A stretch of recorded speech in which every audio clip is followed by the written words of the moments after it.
Oke,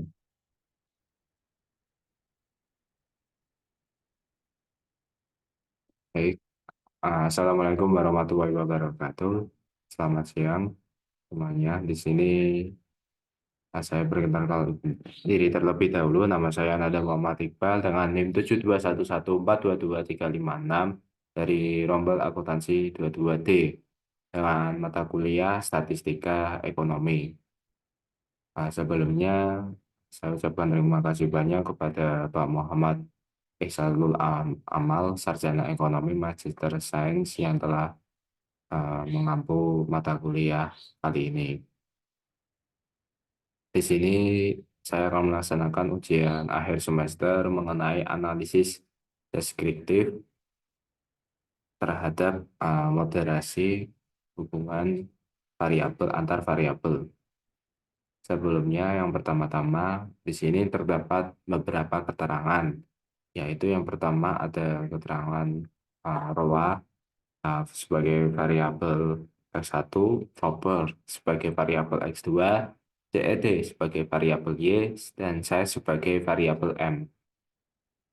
Nah, di sini terdapat juga instruksi. Instruksinya itu setelah analisis sederhana atas penelitian saudara, minimal menyajikan yang pertama ada analisis deskriptif, yang kedua temuan apakah X1, X2, dan M memoderasi hubungan X1 dan X2 terhadap Y. Jadi langsung saja kita yang pertama yaitu mengenai konsep dasar statistika deskriptif. Jadi secara konsep bahwasanya statistika deskriptif bertujuan untuk memberikan gambaran umum tentang data ataupun bisa juga untuk mengetahui karakteristik suatu data dan bisa digunakan untuk memberikan informasi terkait data yang akan dianalisis. Selanjutnya, uji statistik deskriptif akan menghasilkan nilai rata-rata min, median, minimum, maksimum, dan juga standar deviasinya. Seperti yang teman-teman bisa lihat, di sini terdapat hasilnya. Akan tetapi saya akan melakukan perhitungannya. Seperti apa perhitungannya? Mari kita lihat bersama-sama.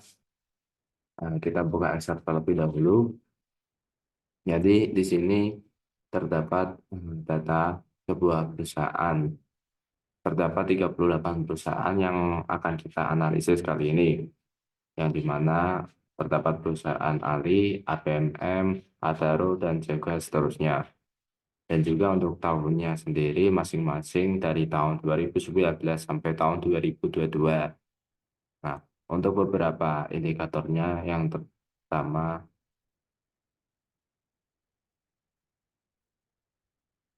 maaf, belum ke share screen. Kita ulangi lagi, kita buka Microsoft Excel, kita share, oke. Kita yang pertama ini terdapat beberapa perusahaan ataupun terdapat 38 perusahaan dengan kode yaitu ada Ali ataupun Astra Agro Lestari Tbk, juga ada APMM, Adaro, dan juga seterusnya.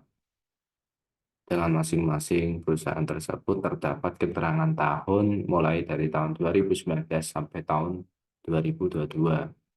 Jadi yang akan kita analisis kali ini kita fokuskan terlebih dahulu mengenai CET, Y, ROA, X sebagai variabel X1, saya sebagai variabel Z ataupun variabel moderasi, dan juga proper sebagai variabel X2. Untuk X1Z dan X2Z akan kita fokuskan nanti. Kita fokuskan terlebih dahulu untuk mencari analisis deskriptif. Jadi yang pertama-tama kita buka data episode terlebih dahulu.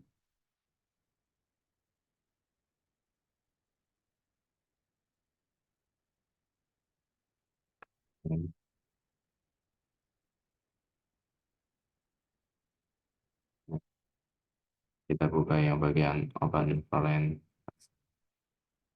terus kita buka yang document, kita cari. Apabila sudah terdapat seperti ini, kita langsung aja next, terus kita juga next, next, dan kita tunggu. Oke, mungkin ada beberapa hal yang perlu diperhatikan oleh teman-teman bahwasannya untuk hanya basic struktur harus data panel dan juga panel identifier sebagai code. Sebagai cross section-nya adalah code, terus data series-nya adalah tahun. Apabila ini sudah benar, kita bisa langsung klik finish. Ya, yes. Oke, seperti yang teman-teman bisa lihat di sini terdapat beberapa indikator yang kita cantumkan tadi di Excel. Langsung saja kita pilih aja perusahaan yang akan kita analisis ataupun kita moderasikan. Kita pencet kontrol, oke, terus EDY, terus terus ini dan juga ini. Nah, apabila sudah, kita langsung buat as group. Nah, apabila sudah tampilannya seperti ini, langsung saja kita buat ini descriptive tabs. Kita pilih descriptive stats, terus kita pencet yang common sample. Nah, apabila sudah muncul hasilnya seperti ini, kita itu kita uji satu-satu. Yang pertama di sini hasil untuk minnya ada 0,5, terus mediannya ada 0,59, maksimumnya ada 0,8 dan seterusnya. Kita kembali lagi ke yang tadi, yang bagian ini, apakah hasilnya sama. Oke, seperti yang teman-teman bisa lihat bahwasannya hasilnya sama. Oke, setelah kita melakukan analisis deskriptif, seperti yang teman-teman ketahui, kita lanjut mengenai apakah X1, X2, dan M memoderasi hubungan X1 dan juga X2 terhadap Y. Nah, dalam uji kali ini kita harus mengetahui bahwasanya kita perlu melakukan pemilihan model. Dalam metode estimasi model regresi menggunakan data panel dapat dilakukan melalui tiga pendekatan, antara lain yaitu PLS ataupun full least square ataupun yang biasa kita kenal sebagai common effect model. Yang kedua ada fixed effect model, yang ketiga ada random effect model. Dari tiga model regresi tersebut, kita bisa gunakan untuk mengestimasi data panel model regresi dengan hasil yang terbaik yang akan digunakan dalam menganalisis. Maka dalam penelitian ini untuk model-model mana yang terbaik, maka perlu pengujian layaknya PLS, fixed effect model ataupun random effect model. Dan juga kita perlu pengujian layaknya uji Chow dan juga uji Hussman. Dan seperti yang teman-teman lihat, bahwasanya di sini saya sedang melakukan uji cow, yaitu yang jadi uji cow adalah uji yang dilakukan untuk membandingkan ataupun memilih mana yang terbaik antara common effect model ataupun fixed effect model. Pengambilan keputusan dengan melihat nilai probabilitasnya. Untuk probabilitasnya kita lihat yang bagian cross section. Jika nilai P lebih dari 0,05 maka model yang dipilih adalah common effect model. Akan tetapi jika P kurang dari 0,05 maka model yang dipilih adalah fixed effect model. Langsung saja kita melakukan pengujian. Sebelumnya, seperti yang teman-teman lihat, bahwa disclaimer dulu kita perlu perhatikan yang namanya ini X1 dan juga X2Z. Nah, apa sih X1 dan X1Z dan juga X2Z? Bahwasannya X1Z seperti ini itu adalah perhitungan dari antara ROA dan juga size. Jadi kita perlu mengkalikan variabel-variabel tersebut akan menghasilkan variabel seperti ini. Nah, langsung saja kita kembali ke data EPIS tadi. Kita fokuskan ke yang ini. Kita buat perhitungan, terus kita buat yang ini, hash equation. Nah, kita pindah aja ke bagian sini. Oke, apabila sudah kita klik, lalu kita mencari JM-nya ataupun common effect modelnya. Nah, oke, kita klik saja oke. Nah, seperti yang teman-teman lihat, di sini terdapat common effect modelnya. dengan nilai probabilitasnya 0,0357, bawahnya adalah X1 dengan probabilitasnya adalah 0,4, propernya adalah X2 dengan probabilitas 0,1 dan size sebagai variabel moderasi dengan probabilitas 0,0011. Nah, setelah kita menemukan common input modelnya, langkah selanjutnya kita bisa melakukan uji Chow. Nah, bagaimana sih caranya kita untuk menemukan hasil seperti ini, teman-teman? Jadi kita bisa melakukan yang namanya, sebelumnya kita freeze dulu ya. Kita freeze, kita beri nama Acem, biar nggak hilang datanya. Oke, apabila sudah, kita langsung hapus. Nah, kita fokuskan ke yang ini. Nah, kita klik ini, kita klik yang fix random FX testing. Kita bisa langsung ke yang ini. Sepertinya lebih kesalahan. Kita kembali lagi. Nah, kita bisa langsung ke ini yang bagian spesifik estimate. Terus kita klik yang fix. Oke, ketemu hasilnya. Setelah itu kita bisa langsung ke yang bagian uji Chow. Nah, seperti ini teman-teman hasilnya. Ternyata bahwasannya ditemukan untuk nilai probabilitasnya adalah 0,00. Maka dapat disimpulkan bahwasannya uji Chow untuk probabilitasnya yang menang itu adalah P kurang dari 0,05 sehingga menolak hipotesis 0. Jadi model yang terbaik yang dapat digunakan adalah fixed effect model. Berdasarkan hasil uji Chow yang menolak hipotesis 0, maka pengujian data berlanjut ke uji Hostman. Jadi kita lanjut saja ke uji Hostman. Kembali lagi ke Abuse. Oke, setelah itu kita freeze dulu ya teman-teman. Oke, setelah itu kita freeze, kita simpan dengan uji Chow.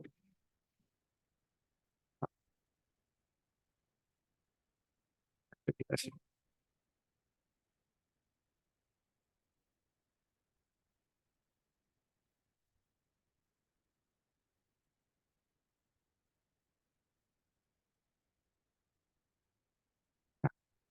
Ya, kita hapus, lanjut ke pengujian yang Hostman test.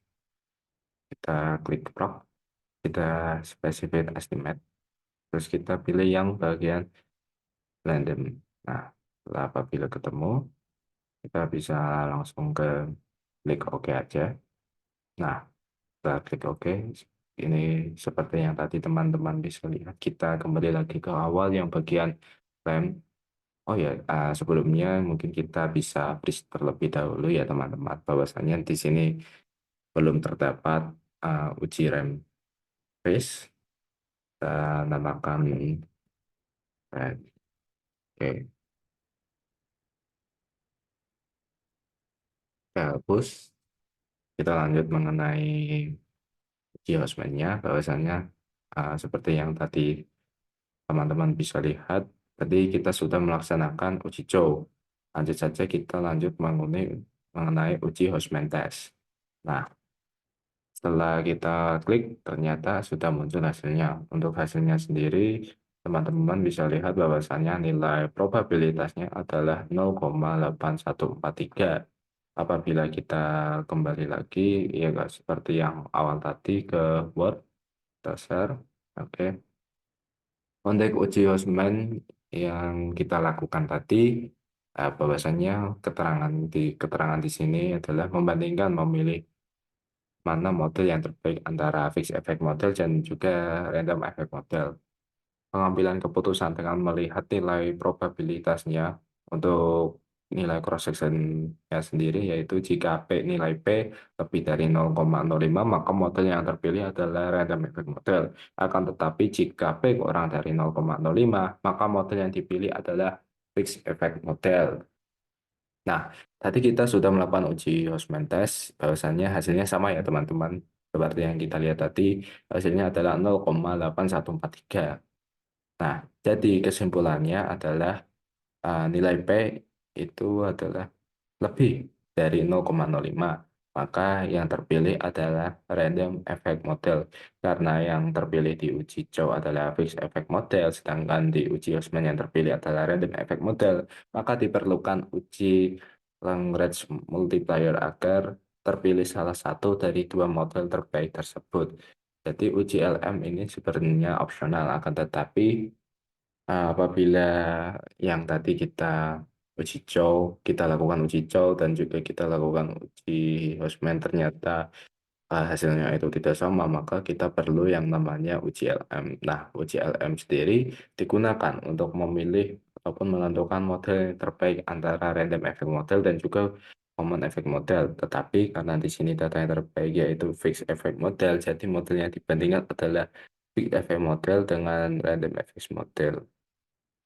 Pengambilan keputusan dengan melihat nilai probabilitasnya adalah Plus-Pagan lebih dari 0,05. Maka model yang terpilih yaitu Fixed Effect Model ataupun FEM. Tetapi jika nilai probabilitasnya P adalah Plus-Pagannya kurang dari 0,05, maka model yang terpilih yaitu Random Effect Model. Langsung saja seperti ini teman-teman. Eh, di sini mungkin sudah tertera hasilnya dan hasilnya sendiri adalah kurang dari 0,000. Langsung saja kita melakukan pembuktiannya. Oke, Oke, kita klik estimate. Nah, terus kita klik random. Soalnya yang tadi yang terpilih adalah random. Kita, oh maaf, belum ke share ya teman-teman. Klik sudah ke share. Kita ulangi lagi bahwasannya di sini tadi kan ini adalah variabel datanya ya kan, data yang muncul. Kita langsung ke specific estimate. Nah, terus kita klik random, terus kita klik view, kita yang bagian ini fix ataupun random effect testing, kita pilih yang uh, maaf, ini ada kesalahan. Oh maaf, di sini kita perlu yang namanya mengubahnya ke fix. Nah, oke. Setelah itu kita lakukan. Maaf, teman-teman, mungkin kita bisa lanjut ke ini. Ini sudah benar. Lanjut yang bagian random. Terus kita klik OK. Apabila sudah, terus kita lanjut yang ke ini.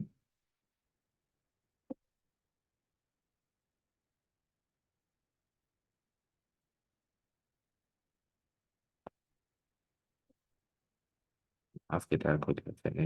Nah, oke. Oke, kita klik non. Oke, maaf. Mungkin tadi saya ulangi lagi ya teman-teman. Biar enak. Jadi tadi kita pilih CET sebagai variabel Y, terus propernya sebagai variabel X2, luarnya sebagai variabel X1, dan size-nya sebagai variabel Z. Nah, kita open, terus kita buat as equation, terus kita pilih yang bagian non. Apabila sudah, kita pindahkan yang C ini ke depan.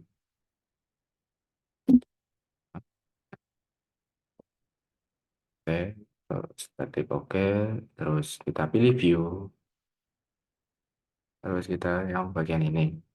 Nah, ketemu hasilnya.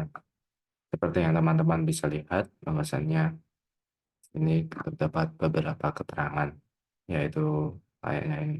Tetapi saya fokuskan yang Volkswagen. Jadi di Volkswagen ini yang bagian tes hipotesis, bahwasannya nilai probabilitasnya itu adalah 0,0000. Jadi sesuai dengan yang tadi,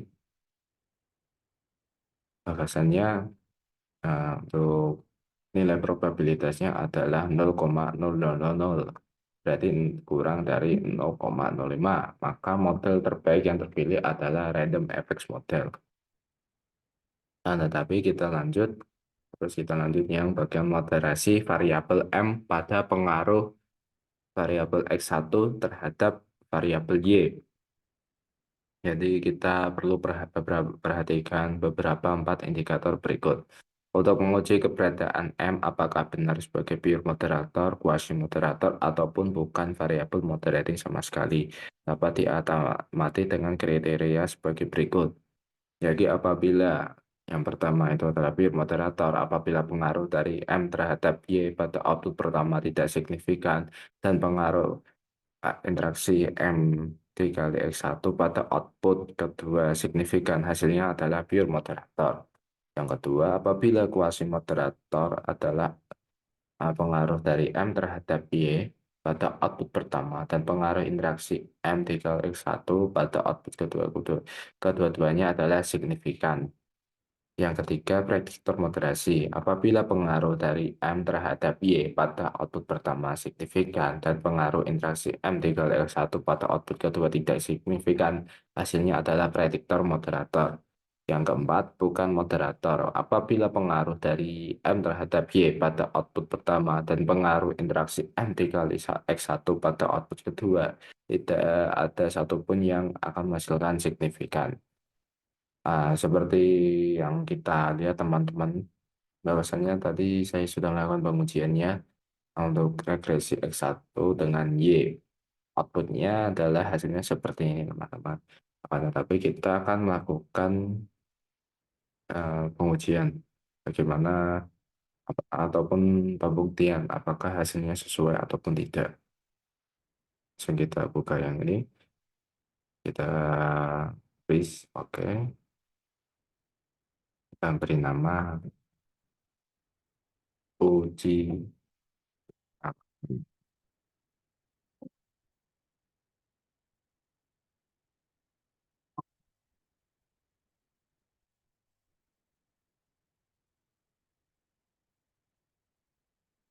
Terus kita hapus juga ini, oke. Yes, apabila sudah, kita lanjut pengujian mengenai moderasi.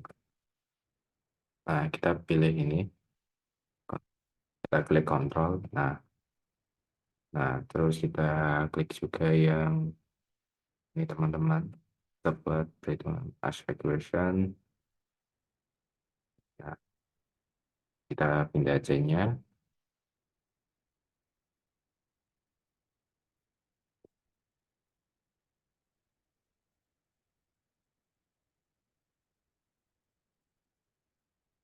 Di sini mungkin teman-teman bisa lihat bahwasannya untuk probabilitasnya adalah B-nya adalah 0,00 dan juga ROA F1 adalah 0,4. Kita cek yang tadi apakah sama. Oh, mungkin tidak ya teman-teman. Ya terdapat kesalahan sebelumnya. Oh, maaf, maaf. Mungkin kita bisa, nah, kita klik, kita klik yang random. Nah, ini yang benar. Jadi mungkin tadi terdapat kesalahan. Misalnya adalah random effects model. Kita perlu yang mengambil random effects model. Jadi sama ya teman-teman untuk hasilnya. Di sini adalah C-nya adalah probabilitasnya adalah 0,00 dan juga untuk ROA-nya dengan variabel X1 adalah 0,0026. Maka dapat disimpulkan di sini memiliki pengaruh signifikan karena nilainya 0,0026 kurang dari 0,05. Oke, jadi pengaruhnya signifikan ya teman-teman. Jadi kita lanjut yang kedua yaitu regresi X1, Y, dan juga M. Untuk output yang pertama. Nah, untuk hasilnya tadi kita bisa simpan dulu ya teman-teman. Kita please kita tambahkan, kita tambahkan output.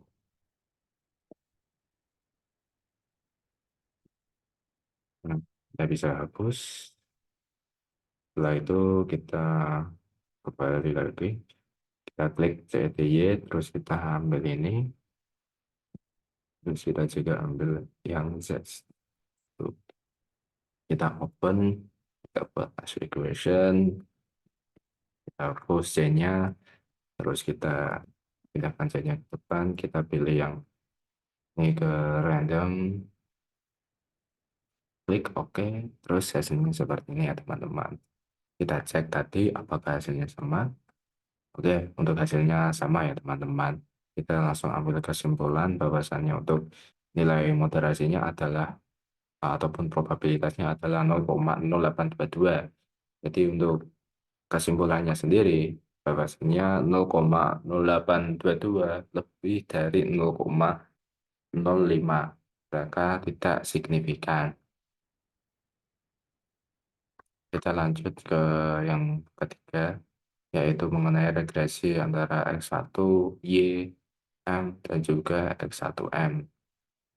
Nah, mungkin ini teman-teman bisa lihat untuk hasilnya adalah 0,2, 0,2 lebih dari 0,05, maka hasilnya tidak signifikan. Maka kita perlu uji di Fuse. Kita bisa namakan dulu, ini adalah output pertama. Kita hapus, kita ulangi lagi, kita klik ini CTY, terus kita klik ini, terus kita klik yang bagian ini juga, dan juga kita klik yang perlu. Nah, apabila kita sudah klik tadi, kita open, kita as equation, terus kita lakukan, kita hapus C-nya, pindah C-nya ke depan. Oke. Kita pilih random, kita ketemu hasilnya seperti ini ya teman-teman. Kita uji lagi. Oke, hasilnya sama ya teman-teman, bahwasannya untuk tadi di Fuse hasilnya adalah 0,2074. Maka kita bisa tarik simpulkan bahwasannya hasilnya itu tidak signifikan. Karena pada output yang pertama M terhadap Y tidak signifikan, dan juga output yang kedua interaksi M3 X1 tidak signifikan, berarti termasuk dalam bukan moderator. Lanjut, kita moderasi juga variabel M pada pengaruh X2 terhadap Y. Jadi masih sama seperti yang tadi, bahwasanya terdapat keterangan bias. Yang pertama pure moderator, yang kedua ada kuasi moderator, yang ketiga ada prediktor moderasi, yang keempat ada bukan moderator. Jadi langsung saja kita lakukan perhitungannya, ataupun kita estimasikan. Di sini untuk regresi X2 dengan Y, untuk output yang utama, bahwasannya nilai probabilitasnya adalah 0,1787 lebih dari 0,05, yang berarti tidak signifikan. Nah, kita lakukan pengujian sebelum kita output 2.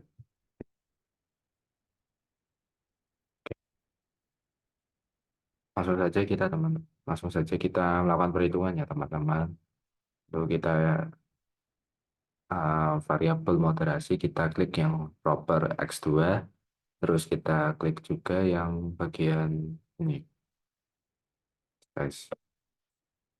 Kita lakukan open as equation, terus kita pindah C-nya, ke depan,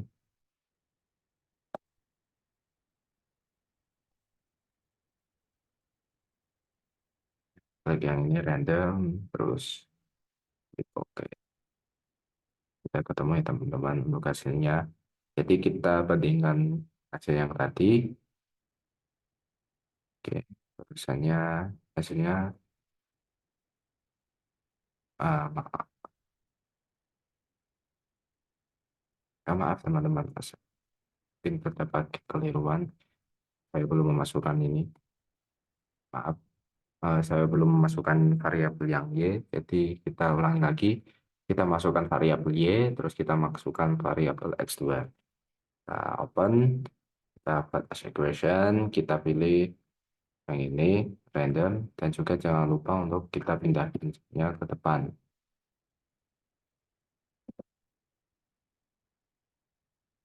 Nah, ketemu hasilnya.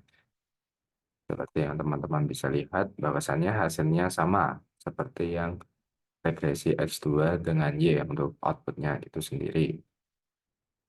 Dan kita bisa ambil kesimpulan bahwasannya nilai probabilitasnya adalah 0,1787 lebih dari 0,05, ya berarti hasilnya itu tidak signifikan. Lanjut kita lakukan pengujian yang dimana regresi X2, Y, dan juga M output pertama. Di sini terdapat keterangan bahwasanya tidak signifikan karena nilai probabilitasnya adalah 0,0865 lebih dari, maaf, 0,0865 lebih dari 0,05. Maka kita melakukan pengujian lagi teman-teman, kita masuk ke fuse, kita ini name dulu ya, kita beri nama, kita output 2. Oke, kita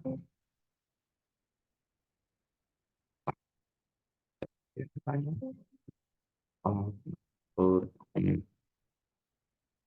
2, terus kita kurung,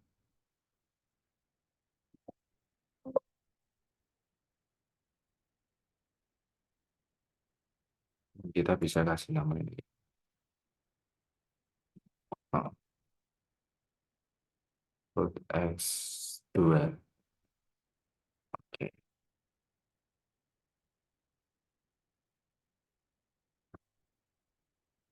apabila sudah kita hapus saja ini, kita masuk yang kedua, itu mengenai variabel, nah itu mengenai regresi X2, Y, dan juga M, mengenai output yang pertama. Ini langsung saja kita masuk, kita masukkan ini, CEDY, terus proper, terus kita masukkan juga yang ini. Kita open, kita buat as equation, kita pindahkan sini ke depan,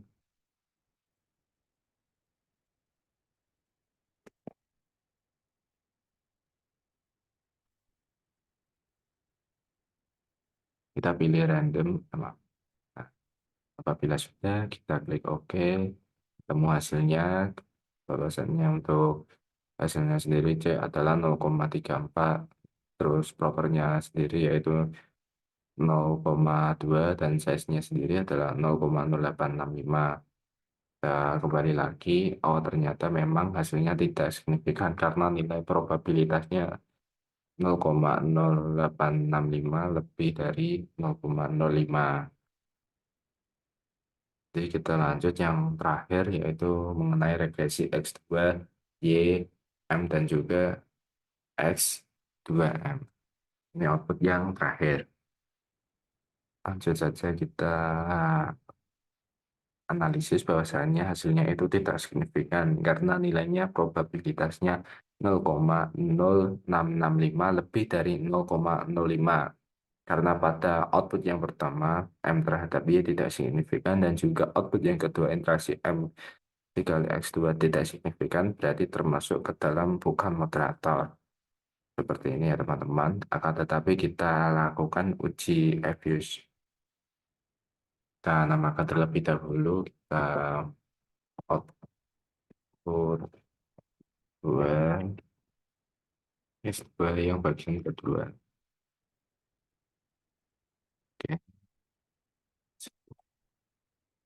Oke, oke, terus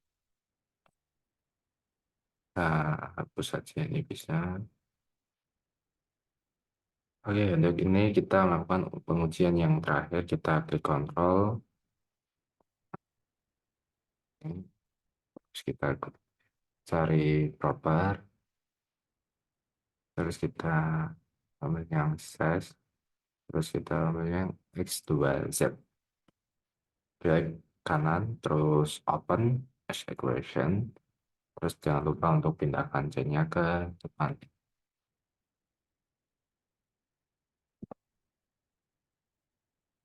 Kita klik panel option, terus kita pilih random. Kita klik OK. Oke, seperti ini ya teman-teman hasilnya. Kita bandingkan yang tadi, di data yang tadi. Oke, hasilnya sama ya teman-teman, bahwasanya kita fokuskan ke yang hasil X2M. Nah, hasilnya adalah sama 0,0665. Jadi kita bisa menambahkan terlebih dahulu output 2 yang kedua. Oke, setelah itu kita hapus, kita kembali ke Word. Nah, balasannya tidak signifikan karena nilai probabilitasnya adalah 0,0665 lebih dari 0,05. Karena pada output yang pertama, M terhadap Y tidak signifikan, dan juga output yang kedua, M terhadap X2 tidak signifikan, berarti termasuk ke dalam bukan moderator. Jadi sekian dari analisis deskriptif dan juga analisis moderasi saya. Apabila terdapat kesalahan kata, mohon dimaafkan sebesar-besarnya. Sekian dari saya. Assalamualaikum warahmatullahi wabarakatuh.